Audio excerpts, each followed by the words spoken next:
Atlas Shrugged Part 1. It is a summary video.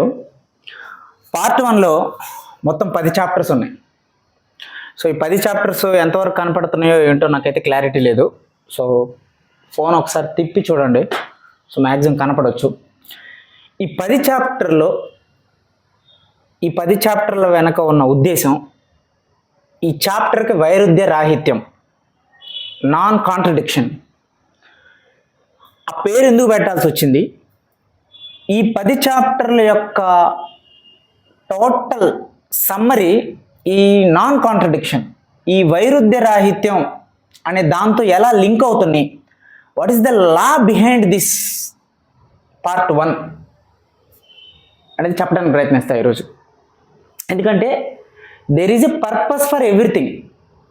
ఈ 10 చాప్టర్లు design చేసి ఆ 10 చాప్టర్స్లో ఈ క్యారెక్టర్స్ పెట్టి ఆ క్యారెక్టర్స్ ద్వారా ఒక కాన్ఫ్లిక్ట్ని క్రియేట్ చేసి ఆ కాన్ఫ్లిక్ట్లో నుంచి చదివే వాళ్ళకి కానీ వినే వాళ్ళకి కానీ ట్రూత్ ఏంటి, నిజం ఏంటి, what we have to understand అనేదే main intention of Ayn Rand. So first chapter ఇతివృత్తం అనేది తెలిసిందే. ఒక రైల్వే కంపెనీ ఉంది. ఆ రైల్వే కంపెనీకి వైస్ ప్రెసిడెంట్ ఉంటారు. వాళ్ళిద్దరూ brother and sister, James Taggart and Dagny Taggart. ఇంకోవైపు హెంక్ రియర్డన్ అనే వ్యక్తి ఉంటాడు. అతను రియర్డన్ మెటల్ అనేది ఒక దానిని సృష్టించాడు. ఈ రియర్డన్ మెటల్ను ఉపయోగించుకొని జాన్ గాల్ట్ లైన్ అనేది పూర్తి చేస్తుంది. అప్పుడు ఆ ట్రైన్ గంటకి 200 మైళ్ళు వేగంతో వెళ్ళగలిగే సామర్థ్యాన్ని తీసుకుంటుంది. కాబట్టి దాని ద్వారా వైట్ ఆయిల్ జనరేట్ చేసే ఎల్లిస్ వైట్ అనే వ్యక్తి యొక్క బిజినెస్ పెరుగుతుంది. ఆ బిజినెస్ పెరగటం ద్వారా ఆ ఎల్లిస్ వైట్ దగ్గర నుంచి వీళ్ళకి ఇన్కమ్ వస్తుంది. అలాగే ఈ రైల్వే సంస్థ గంటకి 200 కిలోమీటర్లు నడవడం ద్వారా సరఫరా కూడా మెరుగ్గా జరిగి దాని ద్వారా ఇన్కమ్ వస్తుంది. ఈ టోటల్ ఇన్కమ్ ద్వారా ట్యాగట్ ట్రాన్స్ కాంటినెంటల్ ఏదైతే నష్టాల్లో ఉందో అది లాభాల్లోకి వస్తుంది. మిగిలిన ట్యాక్స్ అంతా గవర్నమెంట్కి కట్టడం వల్ల గవర్నమెంట్ యొక్క ఎకానమీ, మొత్తం న్యూయార్క్ స్టేట్ యొక్క ఎకానమీ పెరుగుతుంది. So this is the main morality and practical execution of Dagny Taggart. ఇద్దరి మధ్య జరుగుతున్నది ఇది. సో ఈ డెగ్నీ రియర్డన్ ఒకవైపు ఉన్నారు, జేమ్స్ ట్యాగట్, వెస్లీ మౌచ్ గవర్నమెంట్ వీళ్ళు ఒకవైపు ఉన్నారు. సో ఈ గవర్నమెంట్కి ఈ ఇండివిజువల్ డెగ్నీ ట్యాగట్కి మధ్య ఎట్లాంటి పరిస్థితులు జరిగినాయి, దాని నుంచి మనం ఏం అర్థం చేసుకోవాలి అనేదే ఈ ఇతివృత్తం. అందుకే ఫస్ట్ చాప్టర్ పేరు ఇతివృత్తం అని పెట్టారు. నెక్స్ట్ ద చైన్, గొలుసు. ఈ గొలుసు అనే చాప్టర్ ద్వారా ఏం చెప్పాలనుకున్నారు ఐన్ ర్యాండ్ అంటే, ఒక ఫ్యామిలీలో ఉండే వ్యక్తులు నీ ప్యాషన్కి, నీ పర్పస్కి, నీ లైఫ్ యొక్క ఎయిమ్కి రెలవెంట్గా లేనప్పుడు ఒక మనిషి ఎలాంటి కాంట్రడిక్షన్ ఫేస్ చేస్తాడు అనేది ఈ గొలుసు చాప్టర్లో చెప్పబడింది. లిలియన్ భార్య ఫంక్షన్లో, బర్త్డే ఫంక్షన్లో, మ్యారేజ్ ఫంక్షన్లో, యానివర్సరీలు, ఇట్లాంటి ఒక traditional kind of public touch and public opinion, ఆ సొసైటికల్ వాల్యూస్, ఆ సొసైటికల్ ప్రాస్పరిటీని ఎక్స్పెక్ట్ చేసే కుటుంబం. వాళ్ళ అమ్మగారు జనాలతో దయతో ఉండాలి, జనాల దగ్గర కొంచెం హిపోక్రటిక్ మెయింటైన్ చేయాలి అనే వ్యక్తి వాళ్ళ అమ్మగారు. వాళ్ళ తమ్ముడు వాడు సమాజ సేవ కోసం ఫండ్స్ రైజ్ చేస్తూ ఉంటాడు, కానీ అసలు ఇంతవరకు వాడు 25 ఏళ్ళు వచ్చినా కానీ ఏ పని చేయాలనేది వాడికి ఇంకా క్లారిటీ రాదు. ఇలా ముగ్గురు ఒకవైపు ఉన్నప్పుడు హెంక్ రియర్డన్ ఇంకోవైపు ఉంటాడు. సో ఎప్పుడైతే హెంక్ రియర్డన్ తన ఇండివిజువల్ ఇంట్రెస్ట్, తన రీజన్, తన టాలెంట్ను ఉపయోగించి ఆ రియర్డన్ మెటల్ సృష్టిస్తాడో, ఇంటికి వచ్చేటప్పటికి everything is a contradiction. So ఆ కాంట్రడిక్షన్ని మనకు అర్థం చేయడానికి గొలుసు అనే చాప్టర్ వాడారు ఐన్ ర్యాండ్ గారు. The chapter 3, the top and the bottom, శిఖరం అండ్ లోయ. శిఖరం, లోయ అంటే ఏంటి? శిఖరం ఎవరు, లోయ ఎవరు? శిఖరం అంటే డెగ్నీ ట్యాగట్ హెంక్ రియర్డన్తో కలిసి జాన్ గాల్ట్లైన్ ఎలా అయినా పూర్తి చేయాలి, పూర్తి చేసి దాని నుంచి వచ్చిన అవుట్పుట్, దాని నుంచి వచ్చిన ఇన్కమ్తో దేశ ఎకానమీని పెంచాలి, టేగట్ ట్రాన్స్ కాంటినెంటల్ నష్టాల్లోంచి భర్తీ కావాలి. అలాగే ఎవరైతే పారిశ్రామికవేత్తలో ఎక్కువ ప్రొడక్ట్ని జనరేట్ చేస్తూ ఆ సరుకుని అటు ఇటు దేశాల మధ్య, ఖండాల మధ్య, స్టేట్ల రాష్ట్రాల మధ్య సరఫరా చేయడానికి కావలసిన ఎక్విప్మెంట్ లేదు మొత్తం రైల్వే సంస్థలన్నింటిలోనూ, దాన్ని ప్రొవైడ్ చేయాలి అనేది డిగ్ని ట్యాగట్ యొక్క ముఖ్య ఉద్దేశం. అది శిఖరానికి సంబంధించింది. అంటే the thought is in high level for moral achievement, there is a purpose. లోయ అంటే తక్కువ స్థాయి ఆలోచనలు, జలస్సు, ఆ జలస్తో ఎదిగేవాడిని తట్టుకోలేకపోవటం, ఎలాగైనా సరే ఆ జలస్ని సొసైటీ పేరు పెట్టుకొని, సొసైటీకి నిజంగా మంచి చేయాలనే ఆలోచన కాదు, జనాలకి నువ్వు మంచి చేయాలి, జనాలందరితో పాటు నువ్వు సమానమే, నువ్వు పోటుగాడివి కాదు అని చెప్పేసి వీడుకున్న జలస్ని ప్రజల తరపు నుంచి మాట్లాడుతున్నట్టుగా మాట్లాడి, ఆ లో level of narrow minded thinking ఉన్న పీపుల్, జేమ్స్ ట్యాగట్, వాళ్ళ స్నేహితులు, వాళ్ళతో పాటు ఉన్న పొలిటీషియన్స్. సో శిఖరానికి లోయకి అంటే ఈ కైండ్ ఆఫ్ పీపుల్కి మధ్య కాన్ఫ్లిక్ట్ అక్కడ. అది ఎలా జరిగింది ఆ కాన్ఫ్లిక్టు? డేన్ కాన్వే అనే ఒక వ్యక్తి టేగట్ ట్రాన్స్ కాంటినెంటల్కి ఈక్వలెంట్గా రైలు నడపగలిగాడు. అంటే టేగట్ ట్రాన్స్ కాంటినెంటల్ ఒక రైల్వే కంపెనీ, డేన్ కాన్వే ఫినిక్స్ డ్యూరాంగో అతను నడుపుతున్న ట్రైన్ సంస్థ పేరు ఫినిక్స్ డ్యూరాంగో. ఈ ఫినిక్స్ డ్యూరాంగో చిన్న సంస్థ, స్టార్టప్ అయినా సరే కాంపిటీషన్ బాగా ఇవ్వగలిగింది టేగట్ ట్రాన్స్ కాంటినెంటల్కి. అందుకే డిగ్నికి డేన్ కాన్వే అంటే ఇష్టం with respect to his achievements. అయితే a dog cannot eat another dog, అది ఒక చట్టం, అదొక బిల్లు. ఆ బిల్లు పాస్ చేసి ఏం చేశారు, ఒక ఏరియాలో ఒక పేరు పొందిన ఒక పెద్ద రైల్వే సంస్థ ఉన్నప్పుడు ఆ ఏరియాలో మళ్ళీ చిన్న రైల్వే సంస్థ పెట్టడానికి వీల్లేదు, నడపడానికి వీల్లేదు. అలా నడపటం వల్ల ఏమవుతుందనంటే, ఈ చిన్న సంస్థ, రైల్వే సంస్థ ఏదైతే ఇన్నోవేషన్ చేసి పోటీగా పెద్ద సంస్థకు పెట్టినప్పుడు జనాలు స్ప్లిట్ అవుతున్నారు, వాళ్ళు ఇచ్చిన బెనిఫిట్స్ చూసి జనాలందరూ ఆ రైల్వే సంస్థకే వెళ్తున్నారు, ప్రయాణాలు ఎక్కువగా. అప్పుడు ఎప్పటి నుంచో పాతుకుపోయి ఉన్న ఈ సీనియారిటీ ఉన్న రైల్వే సంస్థలు దెబ్బతింటున్నాయి, వాటి ప్రొడక్టివిటీ తగ్గుతుంది. That is why a dog cannot eat another dog అనే చట్టం తెచ్చి ఫినిక్స్ డ్యూరాంగోకి ఒక 3-4 డివిజన్లలో రైల్వేలు డిపార్ట్మెంట్లు ఉంటే, అందులో ఎక్కడైతే ప్యారలల్గా ఇంకో రైల్వే సంస్థ కూడా ఉందో అక్కడ ఇతని బిజినెస్ని ఆపమని చెప్పారు. సో ఆబ్వియస్లీ టేగట్ ట్రాన్స్ కాంటినెంటల్ ఏదైతే ఒక డివిజన్లో నడుస్తుందో అదే డివిజన్లో ఫినిక్స్ డ్యూరాంగో నడవడానికి లేదు. సో అతనికి ఒక 3 లైన్లు ఉంటే అందులో 2 లైన్లు క్లోజ్ చేయమని చెప్పారు, 3 లైన్లు ఉంటే 2 లైన్లు క్లోజ్ చేయమని చెప్పారు. అందులో టేగట్ ట్రాన్స్ కాంటినెంటల్ ఉన్న ప్లేస్లోనే ఒక రైల్వే సంస్థ ఉంది కాబట్టి. సో ఏం చేశారు అప్పుడు, అతని యొక్క స్పిరిట్ని కట్ చేశారు, అతని గ్రోత్ని కట్ చేశారు, in the name of people favour, ప్రజలకు ఏదో ఫేవర్ చేస్తున్నాము, సమన్యాయం చేస్తున్నాము అనే దృష్టితో. ఇన్ దట్ కాంటెక్స్ట్ ఆ లోయ అంటే ఆ నేరో కైండెడ్ ఈక్వాలిటీ పేరుతో ఆ నేరో మైండెడ్ థాట్ ప్రాసెస్ వల్ల అలాంటి ఒక సిచ్యువేషన్స్ ఏవైతే ఉన్నాయో దాన్ని లోయ అనే కాన్సెప్ట్తో రిఫర్ చేశారు ఐన్ ర్యాండ్ గారు. శిఖరం అని అంటే ఫినిక్స్ డ్యూరాంగో రైల్వే సంస్థని టేగట్కి కాంపిటేటివ్గా నడుపుతున్న వ్యక్తి డేన్ కాన్వే, డిగ్ని ట్యాగట్, హెంక్, వీళ్ళందరూ శిఖరం లాగా ప్రయత్నిస్తూ ఉంటున్నారు.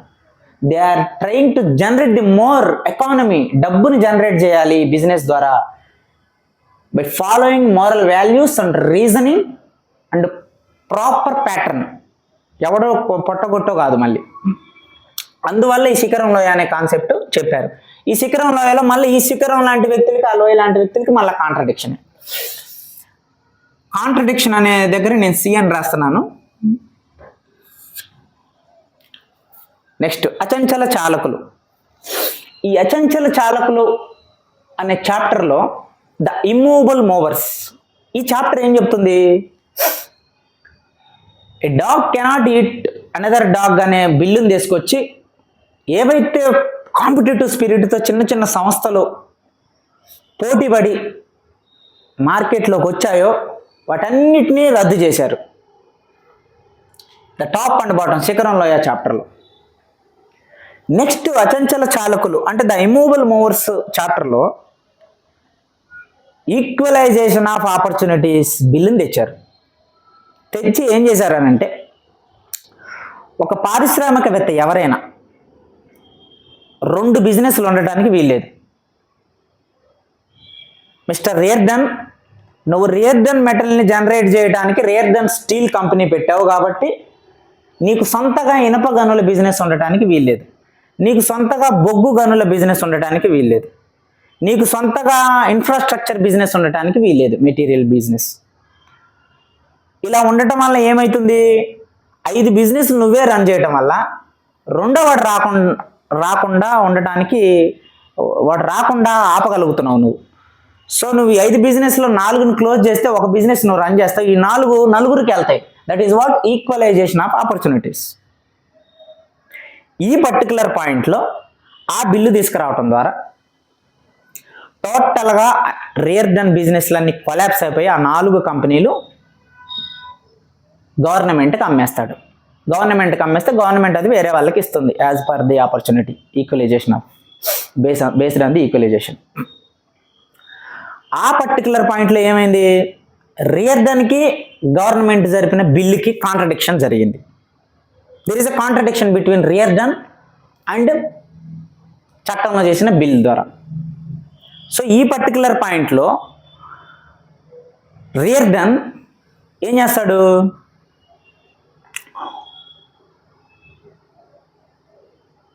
మొత్తం తన బిజినెస్ మొత్తాన్ని తన స్నేహితుడు లార్కెన్ ప్రభుత్వం తరపు నుంచి వస్తాడు కాబట్టి లార్కెన్కి అమ్మేస్తాడు. కానీ ఎవరు ఎంత మనల్ని ఆపినా మనం ఖచ్చితంగా ఈ ప్రపంచాన్ని నడిపిస్తున్నది మనమే.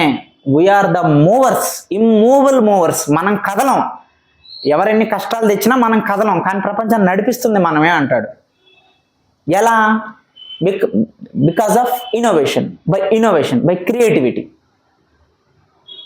The direct current, alternative current, motor, generator, conductors, ఇవన్నీ ఎవరు కనిపెట్టారు? ఇన్నోవేటర్స్ కనిపెట్టారు. వాళ్ళు కదలరు, ఒక చోట ఉంటారు, కానీ ప్రపంచానికి కనపడరు. మనం వాడుతున్న ఫోన్ కానీ, మన ఇంట్లో తిరుగుతున్న ఫ్యాన్ లోపల ఉన్న కండక్టర్ కానీ, వీఆర్ ఆల్ యూజింగ్ గ్రాంటెడ్లీ. మనం గ్రాంటెడ్గా యూజ్ చేస్తున్నాం, కానీ అసలు యూట్యూబ్ని ఎవరు కనిపెట్టారు, జీమెయిల్ ఎవరు డిజైన్ చేశారు, ఇవన్నీ మనకి చాలా వరకు తెలియకపోవచ్చు. బట్ గ్రాంటెడ్గా మనం యూజ్ చేస్తున్నాం, ఎందుకంటే మనకు ప్లెజర్ కావాలి. లాజిక్, రీజనింగ్ అనేది అవసరం లేదు ఆ పర్టికులర్ పాయింట్లో. ఆ వస్తువుని గ్రాంటెడ్గా తీసుకుంటాం.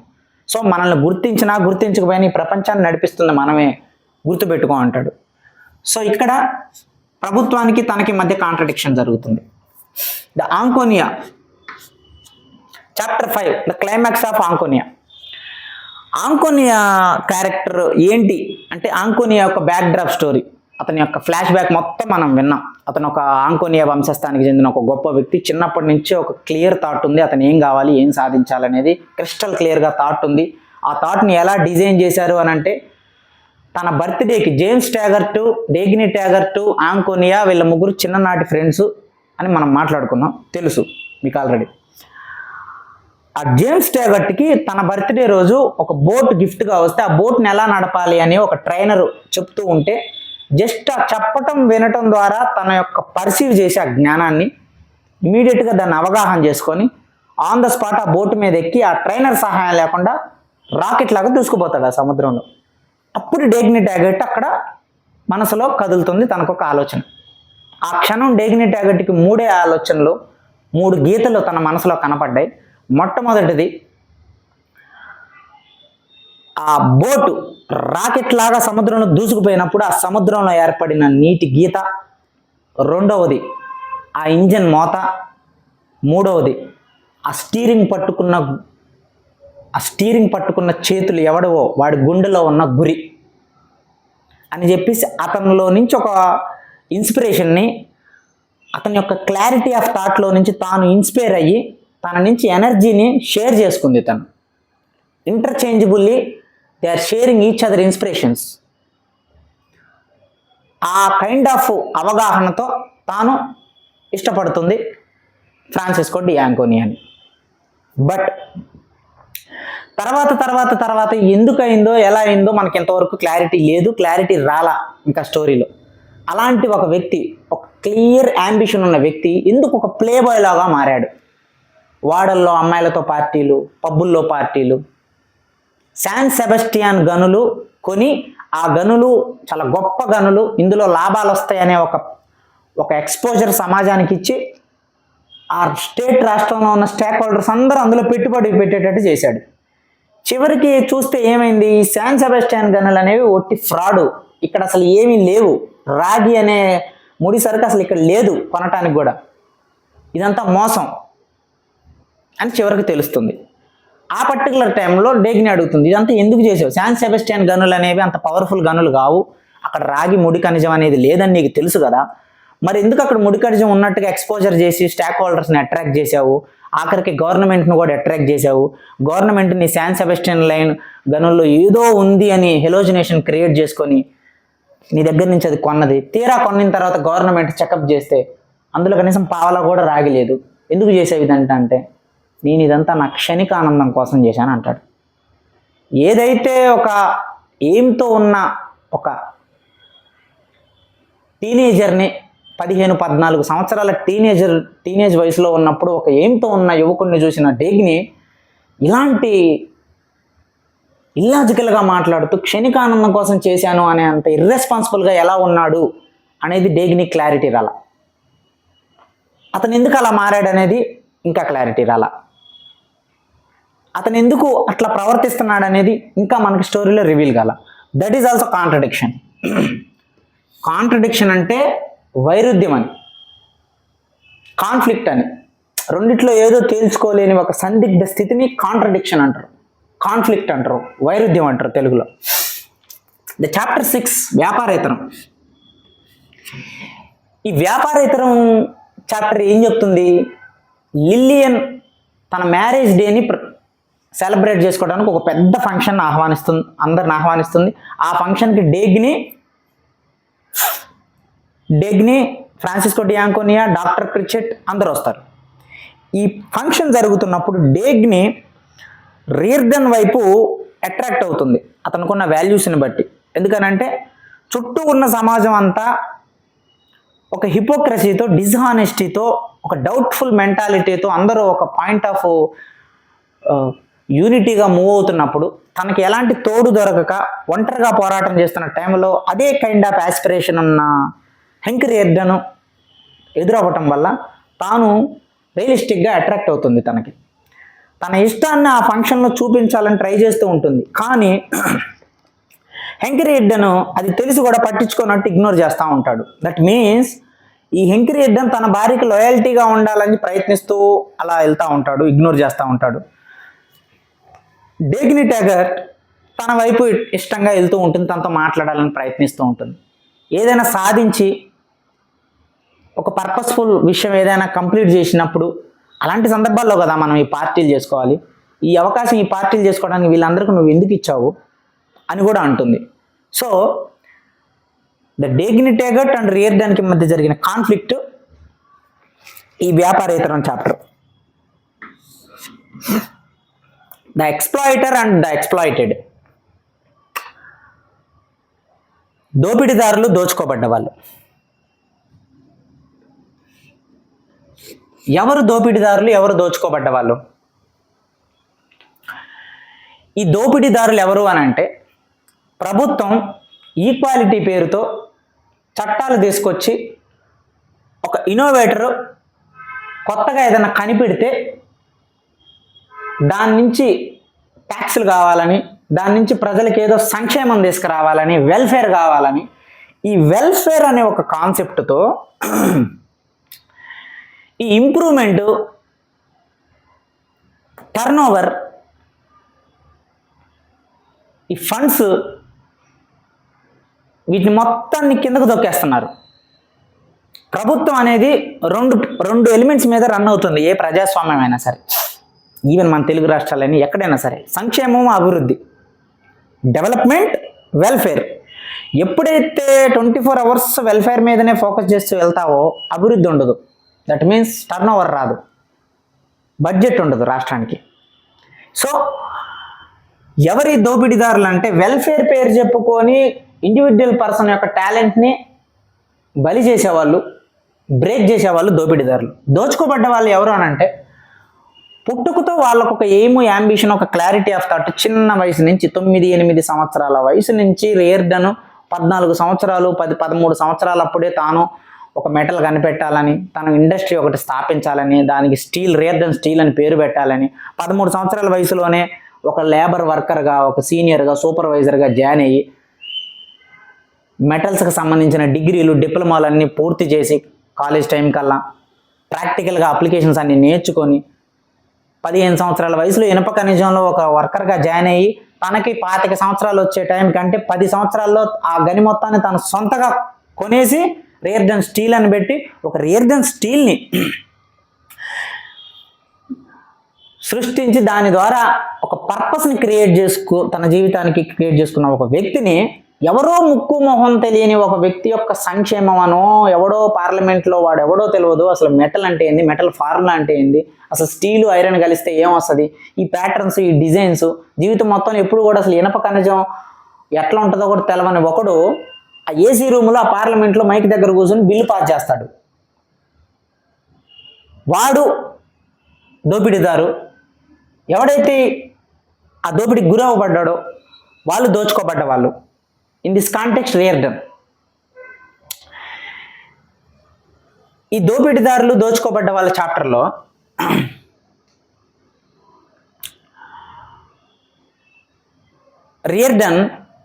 రియర్డన్ మెటల్స్ కనిపెట్టిన తర్వాత దానికి మార్కెట్లో మంచి పేరు వచ్చి అది ఇంకా నెక్స్ట్ డెవలప్ అవుతుంది, అందరూ దాని వైపుగా వెళ్ళబోతున్నారు అని తెలిసినప్పుడు నేషనల్ సైన్స్ ఇన్స్టిట్యూట్, ఈ నేషనల్ సైన్స్ ఇన్స్టిట్యూట్ అనేది ప్రభుత్వానికి అనుసంధానమై ఉన్న సంస్థ. ఎవరైతే స్టీల్ కంపెనీలు అప్పటి వరకు 100,000 కంపెనీలు ఉన్నాయో వీళ్ళందరూ నేషనల్ సైన్స్ ఇన్స్టిట్యూట్ దగ్గరికి వెళ్ళి రాబర్ట్ స్టడ్లర్ దగ్గరికి వెళ్ళి అంటారు, మా ఈ 100 కంపెనీలు ఉన్నాయి, స్టీల్ కంపెనీలు, కొన్ని 100 సంవత్సరాల నుంచి మేము స్టీల్ను ప్రొడ్యూస్ చేస్తూ జనాలకు అమ్ముతున్నాము, ప్రభుత్వానికి టర్న్ ఓవర్ ఇస్తున్నాము, దాని ద్వారా వచ్చిన ఫండ్స్ని మీ నేషనల్ ఇన్స్టిట్యూట్కి కూడా ఇస్తున్నాము, మీ నేషనల్ ఇన్స్టిట్యూట్ సైన్స్ అనేది మేము ఇచ్చే ఫండ్స్ ద్వారా రన్ అవుతుంది. ఇప్పుడు ఎవడో ఒక్కడు ప్రైవేట్ వ్యక్తి వచ్చి వాడు సొంత డబ్బు పెట్టి వాడు సొంత గని కొని ఆ గనిలోంచి వాడే ఇనుమును ప్రొడ్యూస్ చేసి ఆ ఇనుము ద్వారా వాడే ఐరన్ తయారు చేసి ఐరన్ నుంచి వాడే స్టీల్ సొంతగా తయారు చేసి దానికి రేర్డన్ స్టీల్ అని పేరు పెడితే జనాలందరూ ఇమీడియట్గా దీన్ని వాడటం మొదలు పెడితే మొత్తం రేర్డన్ స్టీల్తో రీప్లేస్ అయిపోతే మా పరిస్థితి ఏంటి అనే కాంట్రడిక్షన్ వస్తుంది.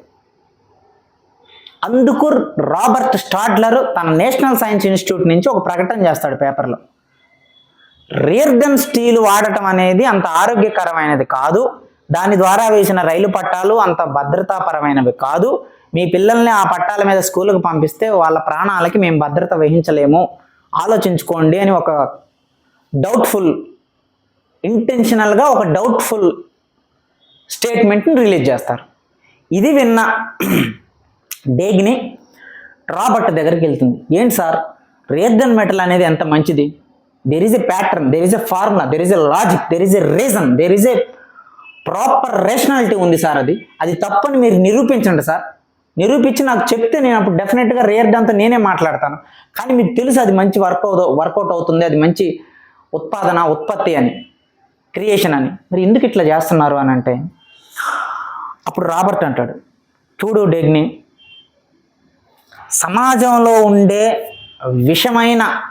విష జంతువుల తాలూకు కాటు దెబ్బలు ఎలా ఉంటాయో చూసేంత వయసు నీకు ఇంకా రాలా, అంత స్థాయికి నువ్వు వెళ్ళాలా, నా జీవితం మొత్తం దాంతో పోరాడా, నేను ఇంతకు మించి ఎక్కువ చెప్పలేను అంటాడు. అదిగా సార్, ఒకసారి ఆలోచించండి, అతను ఎంత ఇన్నోవేషన్ క్రియేట్ చేసి అతను దాని ద్వారా మన దేశం మార్కెటే పెరుగుతుంది సార్ అని అంటే, చూడు డెగ్ని, ఈ నేషనల్ స్టేట్ ఇన్స్టిట్యూట్ నుంచి ఎన్నో కోట్ల ఫండ్స్తో ఇది నడుస్తుంది. ఇంతవరకు ఆ కనిపెట్టినయే వాడుతున్నారు కానీ స్టీలు కొత్తది ఏదన్నా ప్రయోగాత్మకంగా కొత్తగా కనిపెట్టిన సృష్టి ఇంతవరకు ఏది లేదు మెటల్స్ డిపార్ట్మెంట్లో. ఇప్పుడు రేర్డన్ స్టీల్ అనేది ఒకటి గొప్పదే అని చెప్తే ప్రజలందరూ మా మీద తిరగబడతారు. ఒక ప్రైవేట్ వ్యక్తి రేర్డన్ స్టీల్ కనిపెడితే మీకు ఇంత ఫండ్స్ ఇస్తున్నాము పార్లమెంట్ నుంచి, అసెంబ్లీల నుంచి, మా ప్రజల తరపు ట్యాక్సుల నుంచి, మీరు అసలు ఏం కనిపెట్టట్లేదు ఏంటి అంటే what is the purpose of national state institute అని మాకు మా మీద విమర్శ వస్తుంది. సో ఇదంతా ఒక ప్రజలతో అనుసంధానమై ఉన్న లాజిక్. ఇది నీకు నేను చెప్పలేను. ఎందుకంటే లేదు అతను ప్రతిభావంతుడు, అతను స్టీల్ గొప్పది అని నేను చెప్తే మరి మీరెందుకు ఉన్నారని ప్రజలు మమ్మల్ని క్వశ్చన్ చేస్తారు. ఇప్పుడు ఈ భూమి మీద మిగిలిన ఒకే ఒక్క ఇన్స్టిట్యూట్ ఇదే నేషనల్ సైన్స్ ఇన్స్టిట్యూట్. ఇంకా ఆ రోజు మూసేయాల్సి వస్తుంది. అది నీకు ఇష్టమేనా అని అడుగుతాడు. డేగ్ని ఒక విషయం చెప్తా, ప్రజలకి ఇది రేషనాలిటీ, ఇది లాజిక్, ఇది తెలివి అని చెప్తే వాళ్ళు వినరు. వాళ్ళకి రెండే ఆప్షన్స్ ఉన్నాయి. ప్రజల్ని నువ్వు అనుకున్నది ప్రజల్లో ఒప్పించాలంటే ఒకటి వాళ్ళని మోసగించాలి లేదా బలవంతంగా ఒప్పించాలి. ఇక్కడ బలవంతంగా నేను చేయలేను, లేదా వాళ్ళని మోసగించాలి. ఈ రెండింటి ద్వారానే నువ్వు ఏదైనా ప్రజల్లో నీ ఇన్నోవేషన్ తీసుకెళ్ళగలవు. కానీ అంతకు మించి సాంప్రదాయంగా ట్రెడిషనల్గా చెప్పుకుంటూ పోయి ప్రజలను ఒప్పించాలంటే అది కుదరదు డెగ్ని అని అంటాడు. So here also the contradiction between society and as well as individual on the basis of belief system and rationality. The John Galtline చివరికి ఈ టేగట్ ట్రాన్స్కాంటినెంటల్ తరపున ఉంటే ఇది జరిగే పని కాదని చెప్పి సపరేట్ కంపెనీ పెట్టి తన సొంత ఇన్వెస్టర్ని వెతుక్కొని ఆ డబ్బులు తెచ్చుకొని దానికి జాన్ గాల్ట్లైన్ అని పేరు పెట్టి ఆ జాన్ గాల్ట్లైన్ని సక్సెస్ఫుల్గా క్రియేట్ చేసి గంటకి 200 మైళ్ళ స్పీడ్తో ఆ ట్రైన్ని కొలరాడో వైట్ ఆయిల్ జంక్షన్స్ వరకు నడిపి ఆ అచీవ్మెంట్ని, ఆ సక్సెస్ని తాను రియార్డన్తో షేర్ చేసుకొని ఆ రోజు తను శారీరకంగా కూడా కలిసి రియార్డన్తో ఆ ఎక్స్ప్రెషన్ని తను షేర్ చేసుకొని వాళ్ళు సాధించిన ఆ విజయాన్ని ఇంటర్చేంజ్ చేసుకొని ఒకరి ద్వారా ఒకరు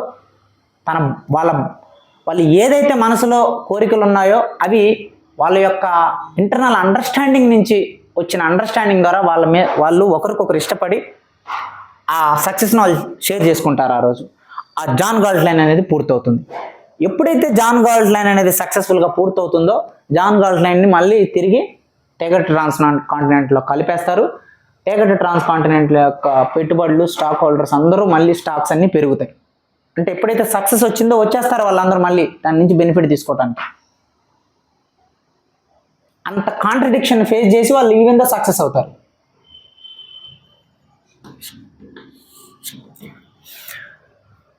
the sacred and the profane, పవిత్రం అండ్ అపవిత్రం. ఏంటి పవిత్రం అండ్ అపవిత్రం అంటే ఏదైతే డేగ్ని ట్యాగట్కి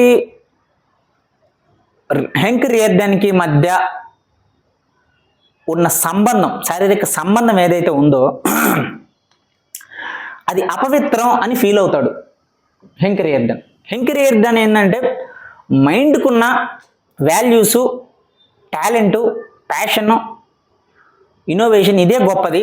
బాడీలో ఉండే డిజైర్స్ అనేవి కొంచెం తుచ్చమైనవి, ఇవి లో లెవెల్ స్థాయివి అని చెప్పేసి కొంచెం కాన్ఫ్లిక్ట్ అవుతూ ఉంటాడు. తన భార్యని మోసం చేయకూడదు అనే ఒక లాయాలిటీ వైపుగా కూడా కాంట్రడిక్షన్ ఫేస్ చేస్తూ ఉంటాడు. కానీ డేగ్ని మటుకు క్లారిటీగా ఉంటుంది. ఇతని మీద నాకు ఇష్టం కలిగింది, ఇతను ఏదో అందగాడనో లేకపోతే నేనేదో నా లస్ట్ఫుల్ థింగ్స్ నేనేదో మూవ్ చేసుకోవటానికి కాదు. ఇతనిలో ఒక క్లారిటీ ఉంది. ఇతను ఒక రేషనల్గా థింక్ చేసి ఒక ఇన్నోవేషన్ చేశాడు. అతని యొక్క సమర్థత, అతని యొక్క క్లారిటీ ఆఫ్ వర్క్, అతని హానెస్టీ,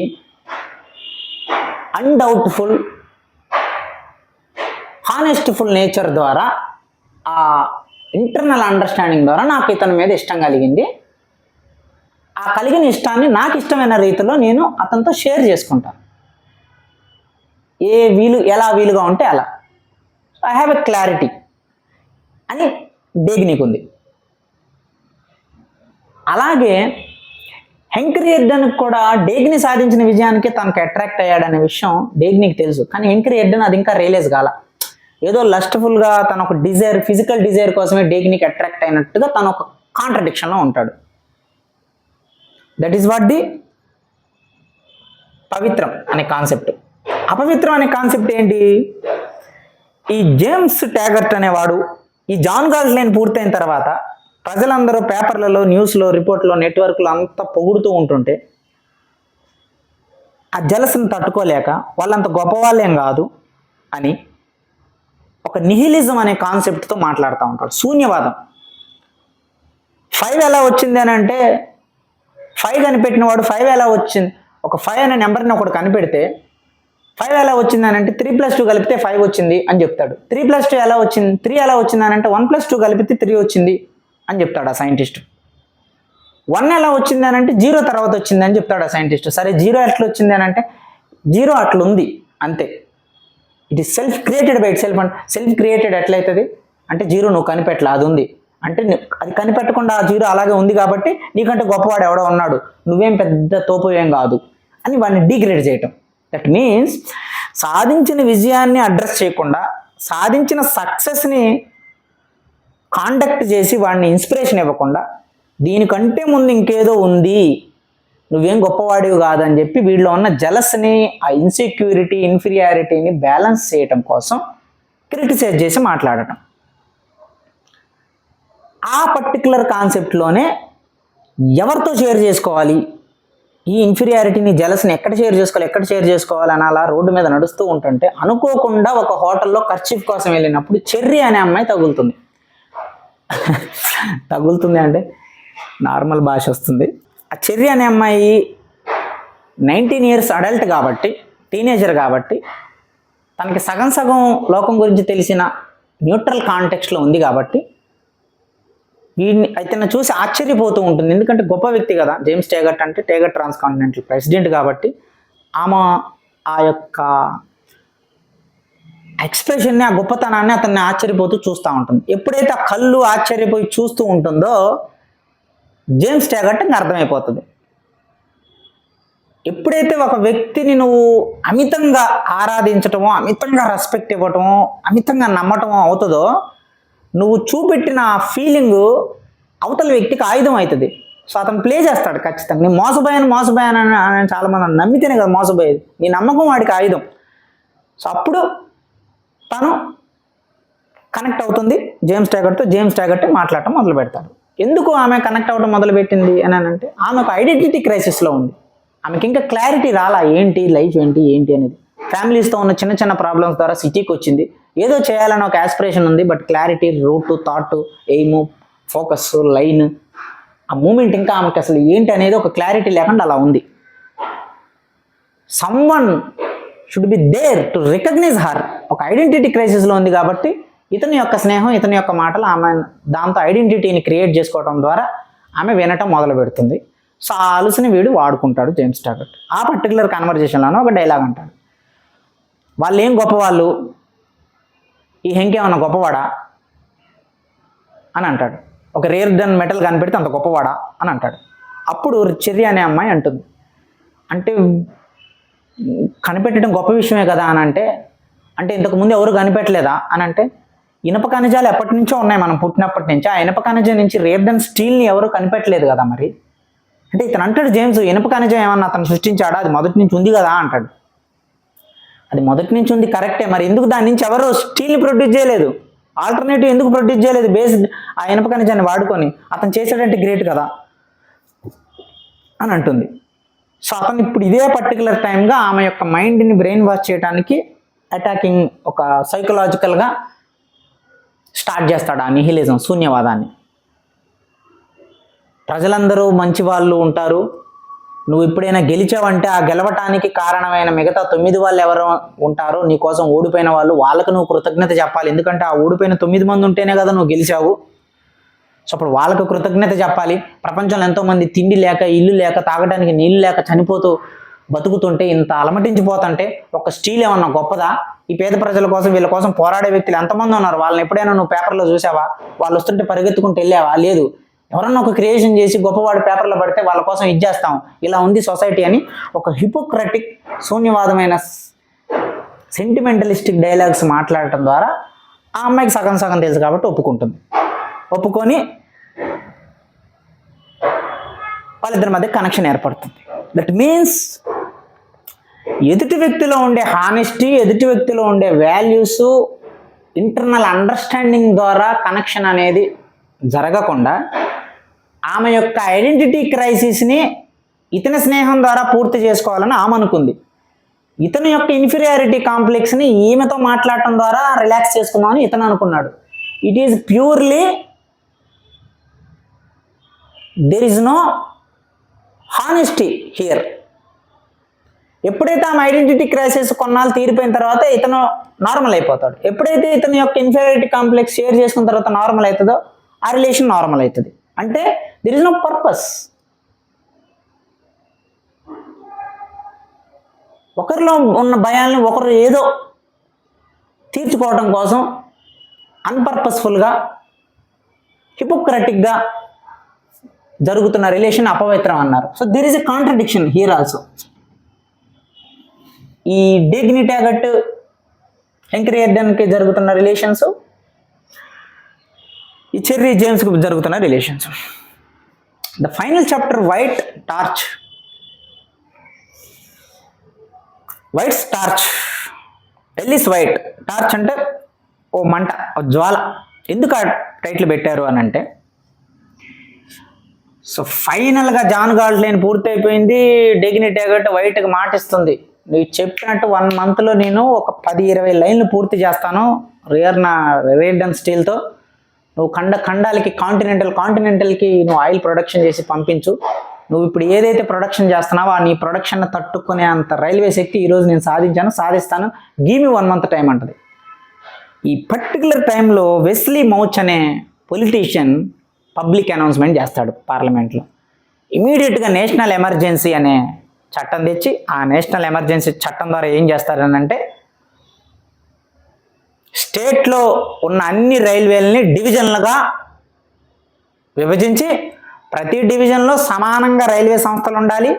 ప్రతి రైల్వే సంస్థలో అన్ని రైల్వే సరఫరాలు పక్కనున్న జోన్ లాగానే సమానంగా ఉండాలి. ఆ జోన్లో 4 ట్రిప్పులు వేస్తే ఈ జోన్లో కూడా 4 ట్రిప్పులు వేయాలి. ఒక జోన్లో 4 రైల్వే సంస్థలు ఉంటే ఈ జోన్లో కూడా 4 రైల్వే సంస్థలు ఉండాలి. ఇది చేస్తాడు. దీనివల్ల ఏమవుతుంది, ఏదైతే ఎల్లిస్ వైట్ బిజినెస్ ఏ జోన్ కింద అయితే వస్తుందో ఆ జోన్లో 4 రైళ్ళే నడవాలి ఒక రోజుకనంటే అతను 4 ఆయిల్ ట్యాంక్స్నే పక్క దేశానికి కానీ పక్క రాష్ట్రానికి కానీ సరఫరా చేయగలడు. ఇంకా what is the benefit of John Galt Line and Rearden metal? అప్పటి వరకు వెళ్తున్న నార్మల్ ఫ్లోని స్పీడప్ చేసి ప్రొడక్టివిటీని జనరేట్ చేయడానికి ఇన్నోవేషన్ వచ్చింది. కానీ ఆ పెరిగిన ఇన్నోవేషన్ని ఆ పర్పస్ ఏంటంటే జనరేట్ చేయటం ఎకానమీని, ప్రొడక్టివిటీని. నువ్వు దాన్ని ఈక్వాలిటీ పేరులో నువ్వు కట్ చేస్తే వాట్ ఈస్ ద పర్పస్? ఇది మొదటి రూలు. రెండవ రూలు, గంటకు 60 మైళ్ళ స్పీడ్కి మించి ఏ ట్రైన్ నడపడానికి వీల్లేదు అని చెప్తాడు. ఇంకా రేర్డన్ మెటల్ వేయటం ఎందుకు? ఆ మెటల్ 200 మైళ్ళ స్పీడ్తో ట్రైన్ గంటకు వెళ్ళినా సరే ఆ మెటల్ తట్టుకుంటుంది, దాని ద్వారా ప్రొడక్షన్ పెరుగుతుందని కదా రేర్డన్ మెటల్ పర్పస్. దాని ఆ పర్పసే సర్వ్ కాకపోతే స్టీల్ అంతకుముందున్న స్టీల్ పట్టాల మీదే నడిపొచ్చు ఇక.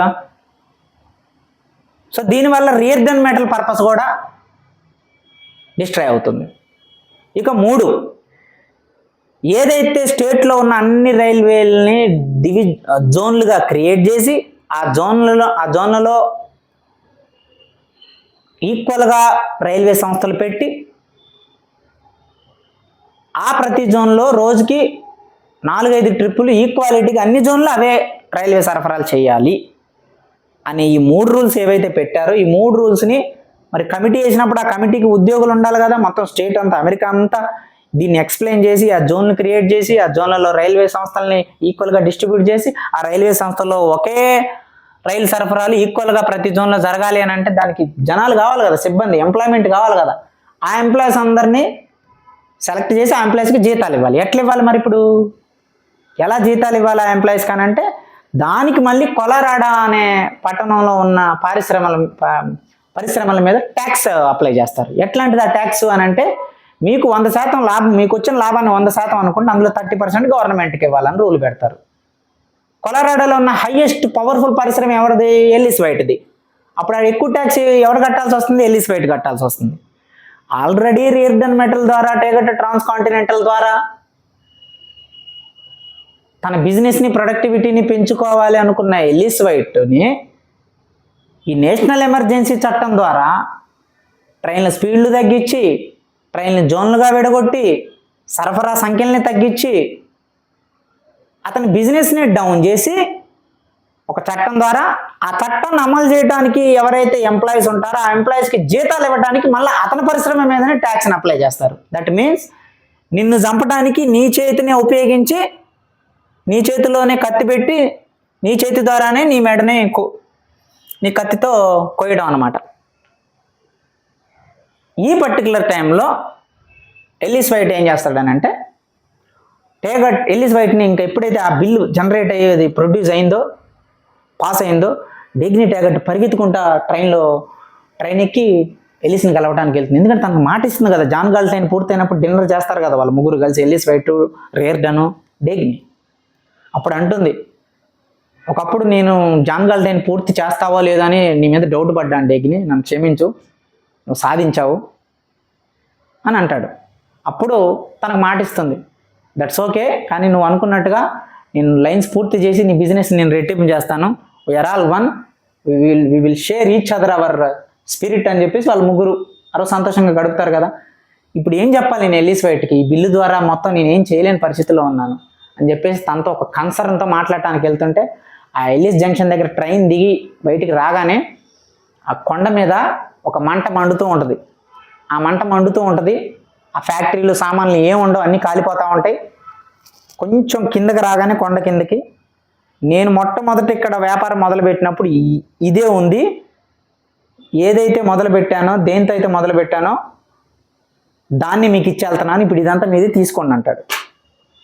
అంటే స్టార్టింగ్లో ఎలా అయితే రా ఫామ్లో ఆ కొండ అలా ఉందో దాన్ని అలాగే వదిలిపెట్టి తన కంపెనీని తగలబెట్టేసి వెళ్ళిపోతూ ఉంటాడు. అప్పుడు డెగ్నీ గట్టిగా అరుస్తుంది, ఎల్లిస్ ఎక్కడికి వెళ్ళావని. This is what the chapter 10. So ఇప్పుడు ఏంటి ఈ 10 చాప్టర్లకి ఈ నాన్ కాంట్రడిక్షన్కి ఏంటి అంటే పాయింట్, నాన్ కాంట్రడిక్షన్ అంటే రియాలిటీలో కాంట్రడిక్షన్ అనేది ఉండదు అని ఐన్ ర్యాండ్ గారు చెప్తున్న ఉద్దేశం. ఏంటి దీని అర్థం? ఒక రియాలిటీలో కాంట్రడిక్షన్ అనేది ఉండదు ఎక్సెప్ట్ ఇన్ యువర్ మైండ్. ఇది మనకి 2 డైలాగుల ద్వారా క్లారిటీ వస్తుంది. ఈ వైరుధ్యరాహిత్యం, ఈ నాన్ కాంట్రడిక్షన్ అనే చాప్టర్ యొక్క మెయిన్ థీము 2 క్యారెక్టర్ల ద్వారా, ఆ 2 క్యారెక్టర్లు చెప్పిన డైలాగుల ద్వారా మనకి ఎక్స్ప్రెస్ అవుద్ది. మొట్టమొదటి కన్వర్జేషన్, జాన్ గాల్టైన్ కట్టడానికి డబ్బులు కావాల్సిన పరిస్థితిలో ఫ్రాన్సిస్కో దగ్గరికి వెళ్ళిపోయి డెగ్నీ డబ్బు అడుగుతుంది, నాకు ఇస్తావా డబ్బు అని. నేను ఇవ్వలేను అంటాడు. అప్పుడు డెగ్నీ అంటుంది, అసలు నువ్వు ఎందుకు ఇట్లా తయారయ్యావు, నువ్వు ఎందుకు ఇలా అయ్యావో తెలుసుకోవడానికి నేను చాలా కష్టపడుతున్నాను, ఇంకా నువ్వు ఇలా అవ్వడానికి కారణం ఏంటో తెలుసుకునే శక్తి కూడా నాకు లేదు, నేను చాలా కాన్ఫ్లిక్ట్ ఫీల్ అవుతున్నాను అని అంటుంది డెగ్నీ. అప్పుడు ఫ్రాన్సిస్కో అంటాడు, నీకు ఒక హింట్ ఇస్తా, వైరుధ్యాలు అనేవి ఎప్పటికీ నిలవలేవు.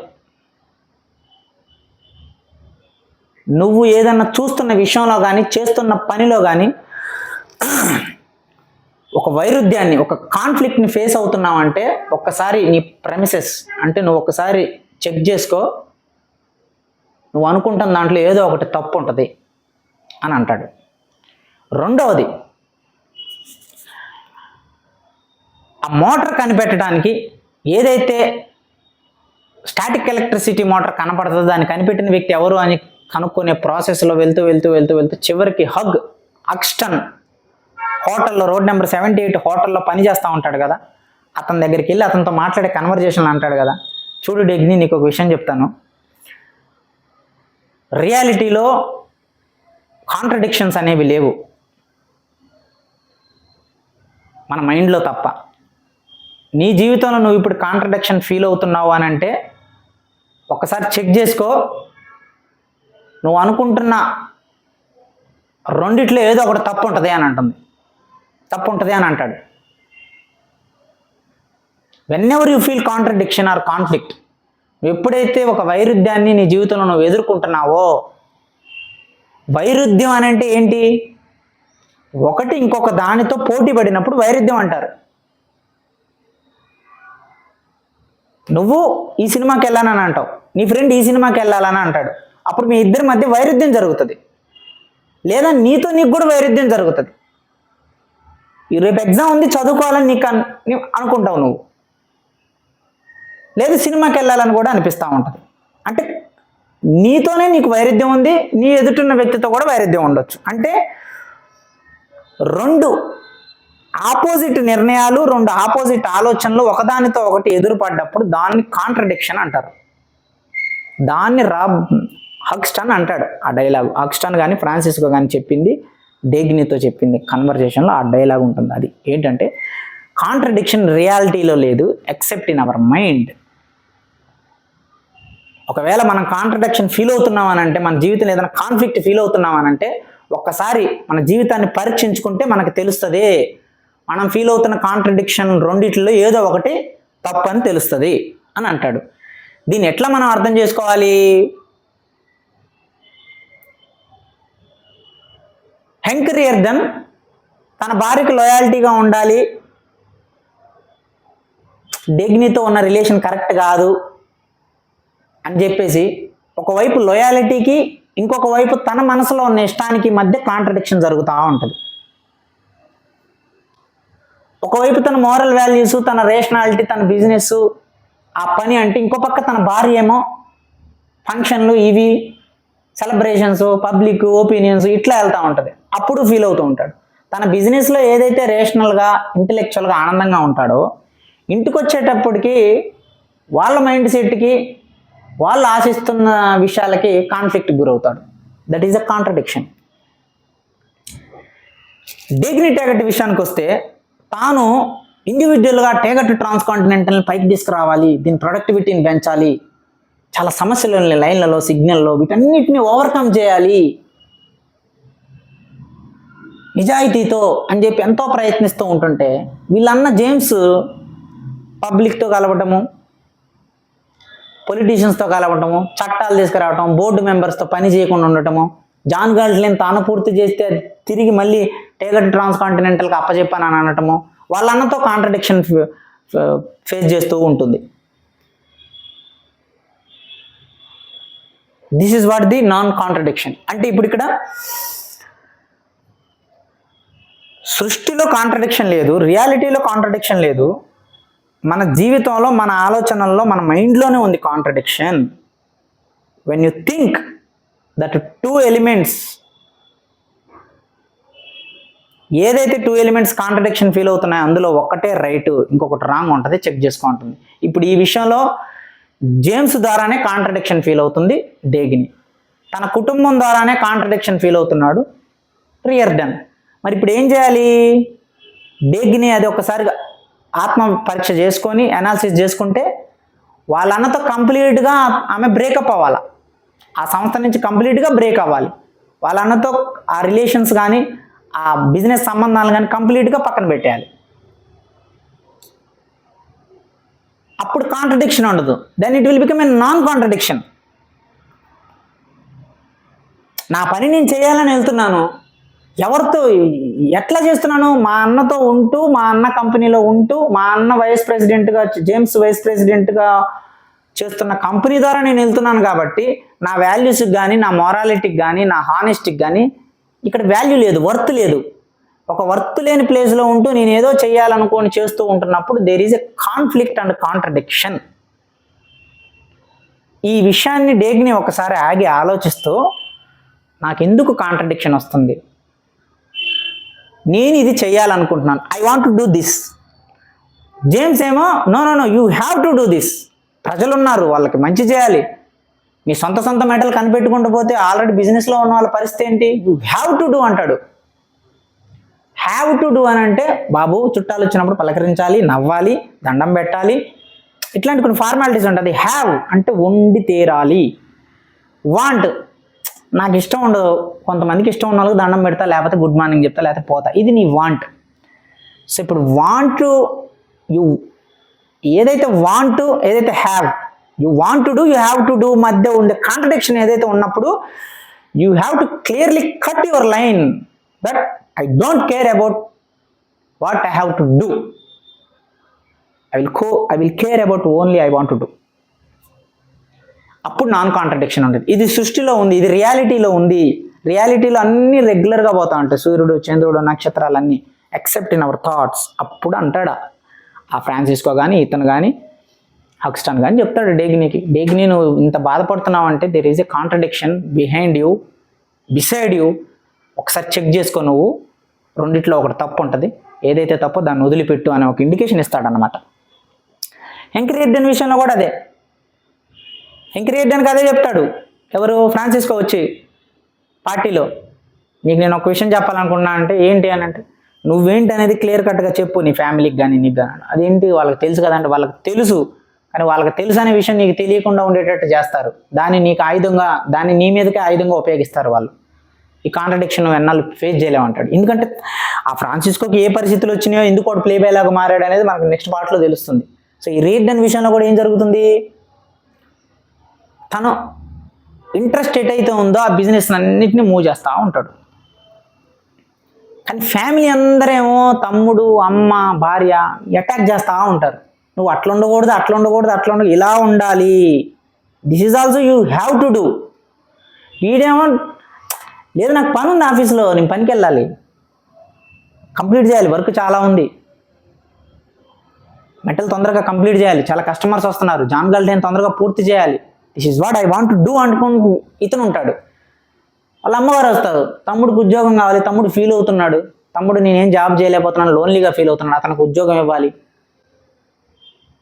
అతనికి ఉద్యోగం నువ్వు ఇస్తున్నట్టు కూడా అతనికి చెప్పొద్దు, నేను వచ్చి నిన్ను అడుగుతున్నట్టు కూడా చెప్పొద్దు, మీ తమ్ముడి గురించి నువ్వు ఆలోచించవా. This is what the contradiction. So అప్పుడు రీడన్ పక్కాగా ఇది నేను ఫ్యామిలీ పర్స్పెక్టివ్లో, ఫ్యామిలీ వైజ్గా నేను అనుకుంటున్న విషయాలను చేయలేని పరిస్థితి వచ్చినప్పుడు నేను దీన్ని ఖచ్చితంగా ఇగ్నోర్ చెయ్యాలి అనే డిసిషన్ ఎప్పుడైతే రీడన్ కూడా తీసుకుంటాడో then there is no conflict. ఇది పాయింట్. సో అందుకోసం నాన్ కాంట్రడిక్షన్ అని పెట్టారు. అంటే వైరుధ్య రాహిత్యం ఎప్పుడు అని అంటే, అసలు వైరుధ్యం అనేది ఉండదు. ఎప్పుడు అని అంటే when you have clarity of thought. Clarity of thought ఎప్పుడు వస్తుంది? రీజనింగ్ ద్వారా వస్తుంది. రీజన్ అంటే ఏంటి? వై అని క్వశ్చన్ చేసుకోవటం, తెలివి. ఇది మరి ఎట్లా మన రియల్ లైఫ్లో యూజ్ అవుతుంది? రేపొద్దున్న నేను 9 గంటలకి 6 గంటలకి జాగింగ్ వెళ్ళాలి అని నిర్ణయం తీసుకున్నావు, కానీ 7ంటికి నిద్రలేసావు. కాంట్రడిక్షన్. ఎగ్జామ్ సక్సెస్ఫుల్గా రాయాలి అని నిర్ణయం తీసుకున్నాం, కానీ నైట్ అంతా పడుకున్నాం, ఎగ్జామ్ సరిగ్గా రాయలేదు. కాంట్రడిక్షన్ అంటే నువ్వు అనుకుంటున్నా ఏదైతే కాన్ఫ్లిక్ట్ నీకు లైఫ్లో వచ్చింది అనుకున్నప్పుడు ఆ కాన్ఫ్లిక్ట్ రెండిటి మధ్య వస్తుంది. ఆ రెండిట్లో ఒకటి రాంగ్ ఉంటుంది, ఒకటి తప్పు, ఒకటే రైట్ ఉంటుంది. ఎందుకంటే 2 విషయాలు ఒకటే టైంలో 2 విషయాలు రైట్ అనేది ఉండదు యాజ్ పర్ నాన్ కాంట్రడిక్షన్. దీనికి యాక్చువల్గా ఆమె చాలా చెప్పారు, ఐన్ ర్యాండ్ గారు, ఆ కథ, అది అరిస్టాటిల్ అదంతా, బట్ అంత అవసరం లేదు. అది ఆ అరిస్టాటిల్ చెప్పిన కోర్ మూమెంట్ని, ఆ ఫిజిక్స్, ఆ మెంటాలిటీని ఉపయోగించి చెప్పిన విషయాన్ని ఐన్ ర్యాండ్ గారు మనకి క్యారెక్టర్ ద్వారా ఇతివృత్తం, గొలుసు, ఆంకోనియా, శిఖరం, లోయ, దోపిడిదారులు ఇట్లాంటి ఒక రెగ్యులర్ కాంటెక్స్ట్ పీపుల్ మూమెంట్లోకి తీసుకొచ్చి మనకు అర్థమయ్యేలా చెప్పారు. సో దీని ద్వారా అర్థం చేసుకోండి. అక్కడికి వెళ్తే what is non contradiction? Non contradiction means suppose A is a, if A is a, if the Apple is red, same time Apple is not red. అంటే యాపిల్ రెడ్గా ఉంది అని అన్నప్పుడు మళ్ళీ యాపిల్ రెడ్గా లేదు అనడానికి లేదు. One statement should not be the true and false at same time అని చెప్తుంది. ఇది ఎవరికి అర్థమవుతుంది? ఆ కోర్ మూమెంట్ని తీసుకొని ఐన్ ర్యాండ్ గారు నవల ద్వారా చెప్తారనమాట. This is a drama. So ఈ నాన్ కాంట్రడిక్షన్ మన అందరి జీవితాల్లో ఉంటుంది. ప్రతి ఒక్కరి జీవితంలో ఈ కాన్ఫ్లిక్టే బాధ పెడుతూ ఉంటుంది మనల్ని. మనకి ఏదో ఉంటుంది చేయాల్సింది, మనం ఇంకేదో చేస్తాం. మనకిష్టమైంది ఏదో ఉంటుంది, మనకేదో లాయర్ అవ్వాలని ఇంట్రెస్ట్, సివిల్ ఇంజనీర్ అవ్వాలనో ఇంట్రెస్ట్ ఉంటుంది, కానీ పొలిటీషియన్ అవుతాం. కాన్ఫ్లిక్ట్ జరుగుతూ ఉంటుంది. మనకు ఏదో యాక్టర్ అవ్వాలని ఉంటుంది, ఏదో సాఫ్ట్వేర్లో పనిచేస్తాం, కాన్ఫ్లిక్ట్ ఉంటుంది. ఇది లైఫ్కి సంబంధించిన గోల్స్కి వాటికి సంబంధించిన విషయం. రెగ్యులర్ లైఫ్లో మనం చేయాలనుకుంటున్న ఎయిమ్, యాంబిషన్కి సంబంధించినప్పుడు ఈ నాన్ కాంట్రడిక్షన్ ఎలా ఉపయోగపడుతుంది? ఈ నాన్ కాంట్రడిక్షన్ మూమెంట్, ఒకటి ఏదైనా నువ్వు చెయ్యాలి అని ఒక డిసిషన్ తీసుకున్నప్పుడు దానికి కావలసిన అర్హతల్ని నువ్వు సాధించాలి. అర్హత సాధించకుండా ఓన్లీ ఎమోషనల్గా నువ్వు ఒక విషయం సాధించాలని వెళ్ళి అక్కడ ఫెయిల్ అయినప్పుడు, ఒలింపిక్స్లో మెడల్ కొట్టాలి రన్నింగ్లో హుస్సేన్ బోల్ట్ లాగా నువ్వు అనుకున్నప్పుడు ఎమోషనల్గా ఫీల్ అయ్యావు, ఒలింపిక్స్లో పార్టిసిపేట్ చేసావు, ఫెయిల్ అయ్యావు, బాధపడుతూ కూర్చున్నావు. కాన్ఫ్లిక్ట్, నేను ఎందుకు ఓడిపోయా, నేను చేశాను కదా ఎందుకు ఓడిపోయా, నేను చేశాను కదా రన్నింగ్ బాగానే అయింది ఎందుకు ఓడిపోయా, అంటే నీకంటే బాగా చేసిన వాళ్ళు ఉన్నారు, బట్ నువ్వెందుకు చేయలేకపోయావు అంటే దేర్ ఇస్ ఎ కాన్ఫ్లిక్ట్. నువ్వు ఒలింపిక్స్లో గోల్డ్ మెడల్ కొట్టాలనేది నీ యాంబిషన్, ఏం పెట్టుకున్నావు, this is one pole, but దానికి కావాల్సిన అర్హతలను నువ్వు సాధించలేదు. అప్పుడు ఈ అర్హత సాధించలేని ఎలిమెంట్కి నువ్వు సాధించాలనుకున్న దానికి మధ్య కాన్ఫ్లిక్ట్ అవుతుంది. That is a contradiction. అంటే నీ జీవితంలో కాంట్రడిక్షన్ అనేది లేకుండా ఉండాలి అని అంటే నీ థాట్ క్లారిటీగా ఉండాలి, క్లియర్ థాట్ ఉండాలి. ఆ క్లియర్ థాట్ ఒకసారి డిసైడ్ చేసిన తర్వాత దానికి కావాల్సిన ఎగ్జిక్యూషన్ ప్లాన్ ఉండాలి.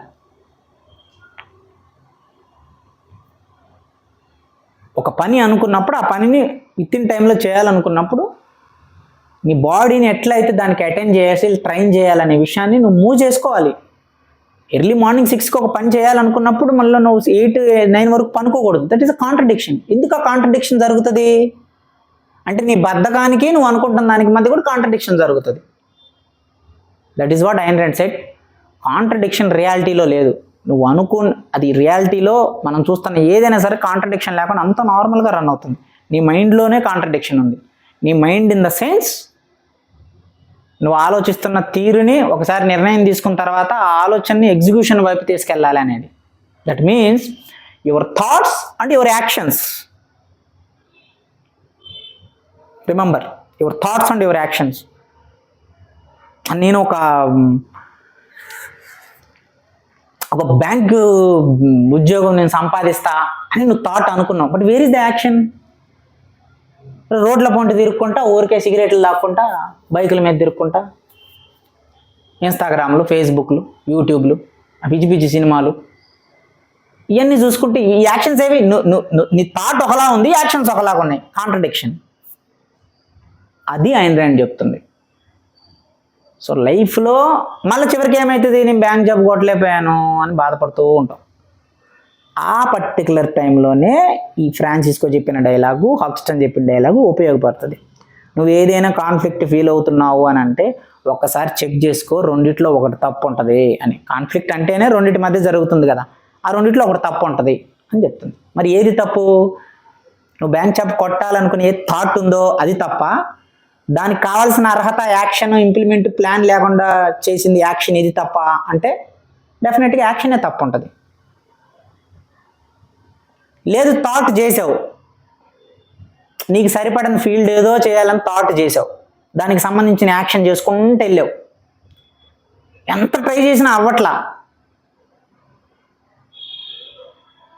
ఒక మ్యాథమెటిషియన్ అవ్వాలనుకున్నావు కానీ మ్యాథ్స్ రావు నీకు. ఒక మ్యూజిషియన్ అవ్వాలి, ఏదో గిటార్ ప్లే చేయాలనుకున్నావు కానీ సెన్సిబిలిటీస్ లేవు నీలో. యాక్షన్ బాగా చేస్తున్నావు, హార్డ్ వర్క్, కానీ మూమెంట్ రావట్లా. దెన్ యూ రియలైజ్ నా యాక్షన్ బాగానే ఉంది, బట్ నేను ఏదైతే థాట్ ఆరిజిన్లో ఒక మ్యూజిషియన్ అవ్వాలనుకున్నానో ఈ థాటే రాంగ్. ఎందుకంటే ఇది నాకు సంబంధించిన ఫ్రీక్వెన్సీ నాలో లేదు. ఇది అంటే నేను ఎందుకు పనికి వస్తాననే విషయం నాకు క్లారిటీ రాలా, అంటే నా థాట్ లెవెల్లోనే తప్పు ఉంది అది. So thoughts and actions should be same. Thoughts ఒకలాగా ఉండి యాక్షన్స్ ఒకలాగా ఉంటే నువ్వు అనుకున్న విజన్, నువ్వు అనుకుంటున్న ప్లాన్ ఎగ్జిక్యూట్ కాదు, నీ అంబిషన్ వెళ్ళలేవు.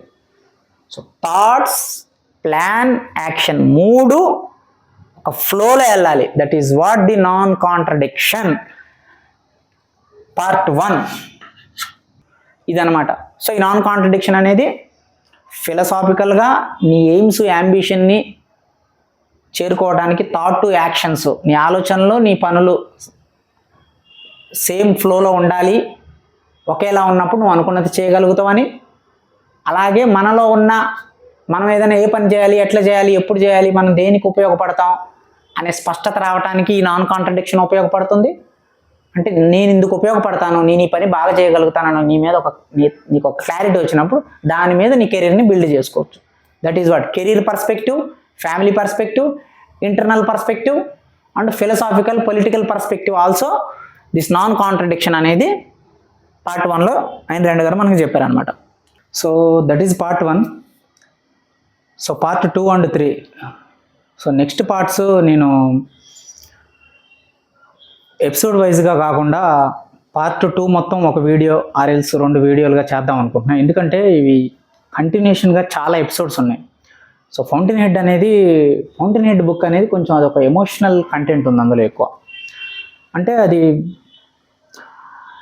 ఎమోషన్ అనేది మనిషికి ఎప్పుడు కూడా బోర్ కొట్టదు, ఇంటెలిజెన్స్ బోర్ కొడుతుంది అప్పుడప్పుడు. సో ఈవెన్ దో అది ఫౌంటైన్ హెడ్ ఎక్కువ ఎపిసోడ్లు చేసినా అందులో ఒక 4 వ్యక్తుల మధ్య జరుగుతున్న ఒక డ్రామా ఉంది కాబట్టి అది ఫ్లో కంటిన్యూ అయింది.